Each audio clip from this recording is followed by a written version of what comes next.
Македонија се представи на Соединетите Американски држави како одлична дестинација за странски инвестиции и тоа во време кога кредитната криза се повеќе го зафаќа светот.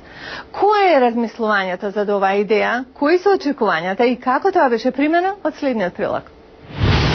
Изминатава недела, американците имаа прилика да ја чујат приказната за Македонија од аспект на напорите на актуелната влада да ја кренат државата повисоко на глобалната инвеститорска мапа.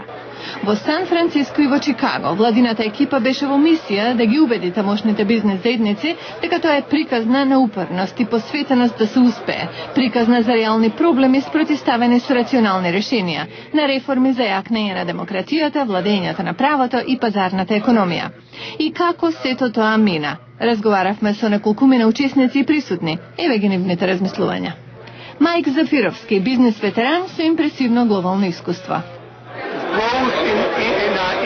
Растеж и големи инвестиции се високи цели, вели тој, но јас сум охрабрен што инвестициите растат со стапка од 25 до 30% годишно, а бруто домашниот производ расте со 5 до 6% годишно. Во вакви услови тоа е многу охрабрувачко. Успехот носи успех.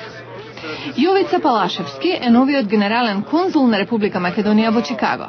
Не можеме да очекуваме дека на првата средба ќе се донесе финална одлука од компанијата да инвестира во Македонија, али затоа сум јас тука да направам follow-up со тие компании, да ги информирам за сите други детали што ќе ги занимаат. Ова беше на бизнес форумот само една општа презентација за Република Македонија, а сигурно не ќе имаат во своите специфични дејности, ќе имаат и други прашања, значи специфични прашања за дејноста која обавуваат. Го запрашавме вице-премиерот Зоран Ставрески дали е најсрекно избран моментот за ваква презентација со оглед на кризата што го зафати светот.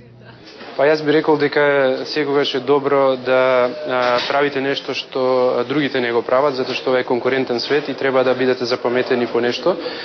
Секаде велат дека се воодушевуваат од тоа како ние со толку ентузијазам и желба за подобрување на состојбите во Македонија и за економски успех во овие времиња доаѓаме и зборуваме за тоа и тоа ќе остане веројатно запаметено и можеби ќе донесе и одредени резултати. Ние сметаме дека потребно е постојано да се прават напори за подобрување на бизнес климата, но и за презентација на тоа пред инвеститорите. И така да задоволни сме од целина од приемот во Америка и од интересот на американските инвеститори. Виктор Мизо, извршен директор на Македонската агенција за странски инвестиции, размислува на иста линија. Но едно што може нас да ни помогне во овој момент е тоа што ние може да сме една дестинација, компаниите кои не гледаат на краткорочно ниво, туку гледаат што ќе случи од 2 до 5 години понатака, да директно сега изнајдат локација која ќе им помогне да бидат уште по-компетитивни и појаки во нивната соодветна индустрија кога овака ќе завршат. Тука гледаме што може да бидејќи други во автомобилската индустрија, нормално сега е многу за посебно овде во Соединетите Американски држави, но дали тоа значи дека за 1,5 година луѓето нема да купуваат коли? Напротив, тоа ќе продолжат да купуваат, но ќе опстанат само оние јаки компании кои донесле важни бизнес одлуки за да се позиционираат во иднина за да се уште појаки. Сладжан Михајловски од компанијата Infinite Solutions вели дека вакви средби се добри за ширење на мрежата на соработници.